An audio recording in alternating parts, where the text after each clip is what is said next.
வீடியோவில் நம்ம என்ன பார்க்க போகிறோம் அப்படிங்கிறது உங்களுக்கு தம்ப்நெயில் பார்த்த உடனே தெரிஞ்சிருக்கும். இருந்தாலும் சொல்ல வேண்டியது என் கடமை. இதெல்லாம் பெருமையா? கடமை, ஒவ்வொருத்தருடைய கடமை. ஸோ அதனால் நான் சொல்கிறேன், இந்த வீடியோவில் நம்ம என்ன பார்க்க போகிறோம்னு பார்த்தீங்கன்னா கோட்டிலிங்கேஸ்வரா கோவிலை பற்றி தாங்க பார்க்க போகிறோம். நான் ரீசெண்டாக கோட்டிலிங்கேஸ்வரா கோவில் போயிருந்தேங்க. அங்கே போய் பார்த்த உடனே பர்சனலாக எனக்கு ரொம்ப பிடிச்சிருந்தது. ஸோ அதனால் vlog பண்ணி எல்லாருக்கும் காமிக்கலாம் அப்படின்றதுக்காக vlog பண்ணி போட்டுட்ருக்கேன். vlog மட்டும் இல்லைங்க, அந்த கோவில் பற்றின இன்ஃபர்மேஷன் உங்களுக்கு டீட்டெயில்டாக கொடுக்குறேன். முடிஞ்ச அளவுக்கு நான் எவ்வளோ டீட்டெயில்ஸ் கலெக்ட் பண்ணணும், ஸோ அந்த டீட்டெயில்ஸ் ஃபுல்லாகவே உங்களுக்கு கொடுக்குறேன். அப்படியே அந்த கோட்டிலிங்கேஸ்வரா கோவிலோட ஹிஸ்ட்ரியும் உங்களுக்கு சொல்லிடுறேங்க. இந்த அரண்மனையோட ஹிஸ்ட்ரி உனக்கு தெரியுமா? எஸ்டிடின்னா வரலாறு தானே.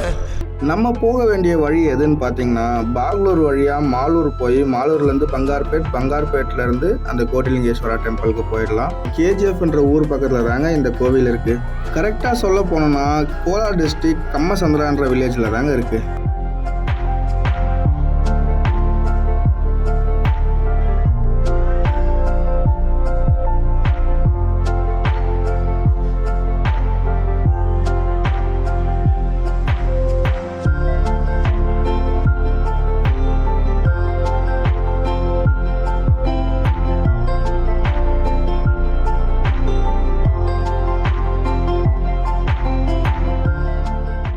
உள்ள என்ட்ரானதுலேருந்தே உங்களுக்கு எல்லா லிங்கமும் தெரியுங்க, நீங்கள் பார்த்துக்கிட்டே போகலாம். கோடி லிங்கம் இருக்குன்ட்டு நீங்கள் உள்ளே பார்த்தாலே தெரிஞ்சிடுங்க. ஸோ அதனால தான் கோட்டிலிங்கேஸ்வரான்ற பேர் இருக்குது. இப்போ வாங்க நான் உங்களுக்கு கோவிலோட ஹிஸ்ட்ரி எக்ஸ்பிளைன் பண்ணுறேன். இந்த கோவில் எங்கே இருக்குன்னு பார்த்தீங்கன்னா கோலார் டிஸ்ட்ரிக்ட் கம்மசந்திரான்ற கிராமத்தில் தாங்க இருக்குது. ஆனால் கம்மசந்திரான்னு சொன்னால் யாருக்குமே தெரியாது. எல்லாருக்கும் தெரிஞ்சபடி சொல்லணும்னா கோட்டிலிங்கேஸ்வரான்னு தாங்க சொல்லுவாங்க. இப்போ நம்ம என்ன பார்த்துட்ருக்கோன்னு பார்த்தீங்கன்னா, இங்கே மகாவிஷ்ணு பூஜை நடந்துகிட்ருக்கு, அதுதாங்க பார்த்துட்ருக்கோம். மஞ்சுநாத சுவாமிக்கும் நல்ல பெரிய கோவில் இருக்குது. அதுக்கப்புறம் இங்கே மகாவிஷ்ணுவுக்கு நல்ல பெரிய கோவில் இருக்குங்க. மெயினாக இப்போ இந்த 2 சாமி தான் பெரிய கோவில் கட்டி வச்சுருக்காங்க. மிச்ச சாமிங்கள்லாம் வந்து சின்ன சின்ன இடத்துல ஃபுல்லாக இருக்குங்க.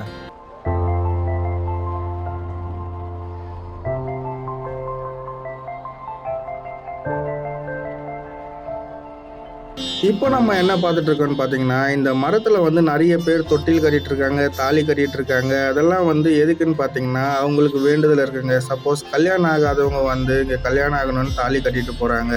அதுக்கப்புறம் குழந்தை இல்லாதவங்க தொட்டில் வாங்கி கட்டிட்டு போகிறாங்க. இதெல்லாம் இங்கே கட்டிட்டு போனால் அவங்க வேண்டுதல் கண்டிப்பாக நிறைவேறன்றது வந்து ஐதீகமாக இருக்குங்க.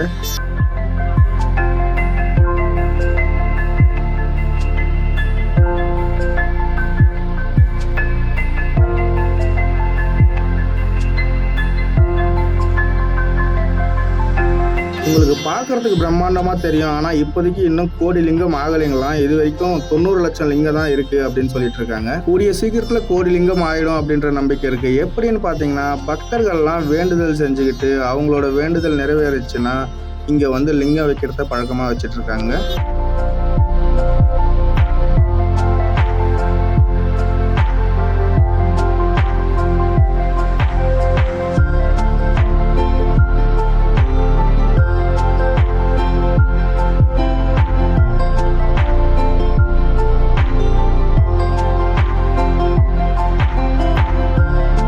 இந்த கோவில் எப்போ ஆரம்பிச்சிருக்காங்கன்னு பார்த்தீங்கன்னா 1980களில் தாங்க ஆரம்பிச்சிருக்காங்க. இதோட சரியான தகவல் எங்களுக்கு கிடைக்கல. ஸோ அதனால் வந்து இது எப்போ ஆரம்பிச்சிருக்காங்கன்னு சொல்லப்படுதுன்னா 1972லேருந்து 1980களில் ஆரம்பிச்சிருக்காங்க அப்படின்னு சொல்லப்படுது. இந்த கோவிலோட சுற்றளவு எவ்வளோன்னு பார்த்தீங்கன்னா 15 ஏக்கருங்க. அதாவது 61,000 சதுர அடி இருக்குன்னு சொல்கிறாங்க.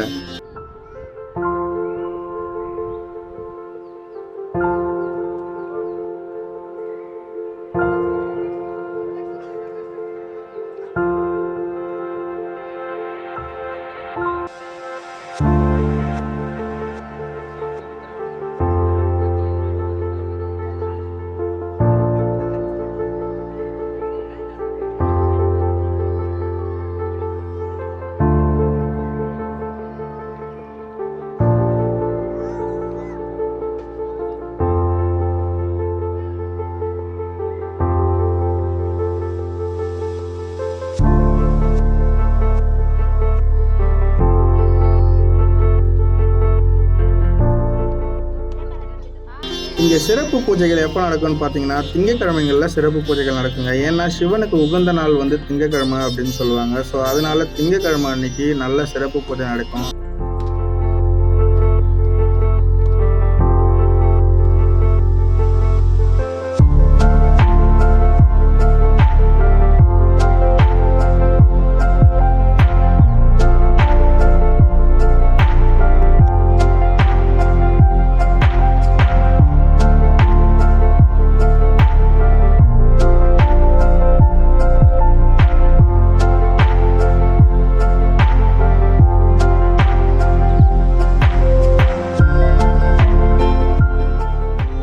இங்கே நடிகர்களோட ரசிகர்கள்லாம் வந்து நிறைய லிங்கங்க வச்சுருக்காங்க. அந்த நடிகர்களோட பேர்லேயே வந்து லிங்கங்க வச்சுருக்காங்க.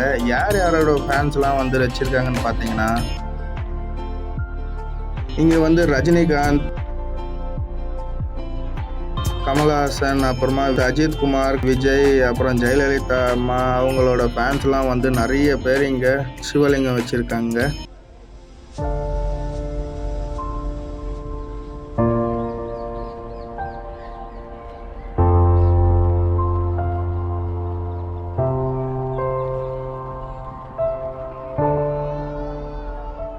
இங்கே யாராவது வேண்டுதல் செஞ்சுக்கிட்டு லிங்கம் வைக்கணும்னு நினச்சிங்கன்னா நீங்கள் ப்ரீ புக்கும் பண்ணிட்டு வரலாம். அப்படி புக் பண்ண முடியலைன்னா நீங்கள் டைரெக்டாக இங்கே வந்து பேசுனீங்கன்னா போதும். ஒரு 15 to 30 நிமிஷத்துக்குள்ளே உங்களுக்கு லிங்கமும் ரெடி பண்ணி கொடுத்து, அந்த லிங்கம் வைக்கிறதுக்கான இடமும் ரெடி பண்ணி கொடுத்து, பூஜை செய்கிறதுக்கான ஐயரும் ரெடி பண்ணி கொடுத்துருவாங்க. நீங்கள் இங்கே வந்து பணம் கட்டினா மட்டும் போதும், மிச்சம்லாம் அவங்களே பார்த்துக்குவாங்க. இங்கே இன்னும் சில சின்ன சின்ன கோவில்கள் இருக்குது. என்னென்னு பார்த்தீங்கன்னா இங்கே அன்னபூர்ணேஸ்வரி கோவில் இருக்குது, அதுக்கப்புறம் பாண்டுரங்கா கோவில் இருக்குது, ஓம் சக்தி கோவில் இருக்குது, காளியம்மன் கோவில் இருக்குது, நிறைய சுவாமிகள் இருக்குங்க. ஆனால் நான் கொஞ்சமான சுவாமிகள் தான் இதில் சொல்லியிருக்கேன்.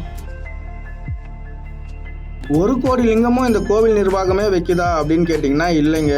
இங்கே பக்தர்கள் எல்லாரும் வேண்டுதல் செஞ்சுக்கிட்டு அவங்களா எடுத்துகிட்டு வந்து வைக்கிறதா இங்கே 1 கோடி லிங்கமும்.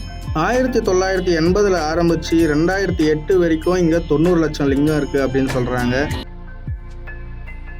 கோவிலுக்குள்ள காலடி எடுத்து வச்சதுலேருந்தே சாமி சிலைகள் தாங்க இருக்குது. முதல்ல விநாயகரில் ஆரம்பித்து காளி அம்மா வரைக்கும் மொத்த சாமி சிலையும் இங்கேயே தாங்க இருக்குது.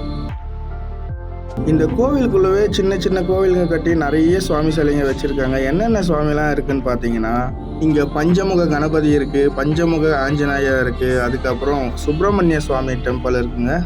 அதை விட பெரிய விஷயம் என்னன்னு பார்த்தீங்கன்னா இங்கே பிரம்மா, விஷ்ணு, மகேஸ்வரா இவங்க 3 பேருக்குமே சிலை இருக்குங்க. இந்த 3 சிலையுமே ஒன்றா பார்க்குறதுலாம் வந்து ஒரு பெரிய அதிசயம் தான். ஏன்னா பிரம்மனுக்கு நிறைய இடத்துல சிலைகள் இருக்காது. இந்த கோவிலில் பிரம்மனுக்காகவே செப்பரேட் சிலை இருக்குங்க. இங்கே இருக்கிற லிங்கத்துங்களோட அளவு என்னன்னு பார்த்தீங்கன்னா 1 அடியிலிருந்து 130 அடி லிங்கம் வரைக்கும் இருக்குங்க.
ஒரு சிலர் என்ன சொல்கிறாங்கன்னு பார்த்தீங்கன்னா அந்த பெரிய லிங்கம் வந்து 130 அடி இருக்குதுன்னு சொல்கிறாங்க. ஒரு சிலர் பார்த்தீங்கன்னா 108 அடின்னு சொல்கிறாங்க. எது கரெக்டுன்னு தெரியல. அந்த பெரிய லிங்கத்துக்கு எதிரில் இருக்கிற நந்தியோட உயரம் என்னன்னு பார்த்தீங்கன்னா 38 அடி இருக்குங்க.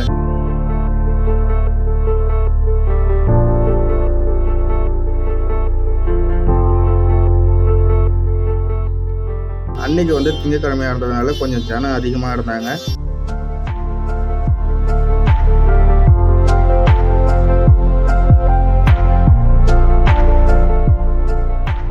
இந்த கோவில் யாரால கட்டப்பட்டதுன்னு பார்த்தீங்கன்னா சுவாமி சாம்ப சிவமூர்த்தி அப்படின்றவரால தாங்க இந்த கோவில் முதல்ல ஆரம்பிச்சது. முதல்ல அவங்க ஆரம்பிச்சது வந்து ஒரு லிங்கம் வைக்கலாம் அப்படின்னு தான் ஆரம்பிச்சாங்க. முதல்ல ஒரு லிங்கம் வச்ச உடனே அவர் மனசுல என்ன தோணிருக்குன்னு பார்த்தீங்கன்னா, சரி ஒரு 108 லிங்கம் வைக்கலாம் அப்படின்னு 108 லிங்கம் வச்சிருக்காங்க. 108 லிங்கம் வச்ச உடனே இன்னும் ஒரு 1008 லிங்கம் வைக்கலாம் அப்படின்ட்டு 1008 லிங்கம் வச்சிருக்காங்க. அப்படியே அதிகரிச்சு இப்போ கோடி லிங்கம் வைக்கலாம் அப்படின்னு பிளான் பண்ணி கோடி லிங்கத்துக்கான ப்ராசஸ் நடந்துட்டு இருக்கு.